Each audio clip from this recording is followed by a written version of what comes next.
नमस्कार. आज आपण या व्हिडिओमध्ये बघणार आहोत की काळ्या चण्याची भाजी कशी करायची. चला तर स्टार्ट करूया.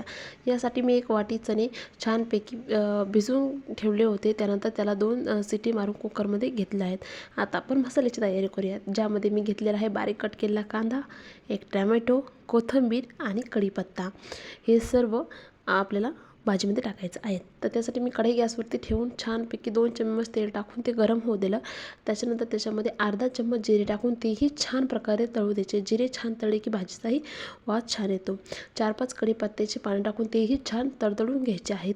त्यानंतर बारीक कट केलेला कांदा टाकून तो लालसर होईपर्यंत त्याच्यामध्ये तेलामध्ये त्याला परतून द्यायचं आहे. तो परतल्यानंतर त्याच्यामध्ये एक बारीक कट केलेला टोमॅटो टाकायचा आहे आणि सर्व छान तेल सुटेपर्यंत परतू द्यायचं आहे. चला तर आपण काही मसाले टाकूया. त्यामध्ये ठेवलेले आहे आपण हळदी, धनेपूड, त्याच्यानंतर लाल तिखट, कांदा लसूण मसाला आणि आमचा घरगुती मसाला आहे की ज्याने खूप छान भाजीची टेस्ट येते. आता हे सर्व मसाले मी कांदा लसूणमध्ये टाकून त्याला तेल सुटेपर्यंत छान प्रकारे त्याच्यामध्ये कमी गॅसवरती ठेवून ते तळू दिलेले आहेत. जेव्हा त्याला छान असं दिसलं की तेल सुटलेलं दिसलं की कसं भाजीलाही तरी खूप छान येते.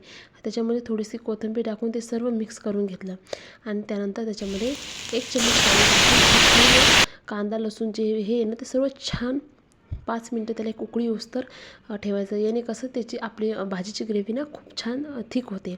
त्याच्यानंतर त्याच्यामध्ये चणे घालून सर्व मिक्स केले आहेत. आपल्या घरात जेवढी व्यक्तीची क्वांटिटी आहे तेवढीही तुम्ही त्याच्यामध्ये पाणी क्वांटिटीनुसार वाढू शकता. मी आता जेवढी व्यक्तीची क्वांटिटीनुसार पाणी घालून त्याला 10 मिनिट एकदम कमी गॅसवरती ठेवलेले आहेत. त्याला एक छान उकळी काढली. त्याच्यानंतर त्याच्यामध्ये मीठ टाकून सर्व भाजी मिक्स करून घेतली आणि 2 मिनिटं उकळी काढल्यानंतर आपली भाजी रेडी आहे. कशी आवडली? थँक्यू.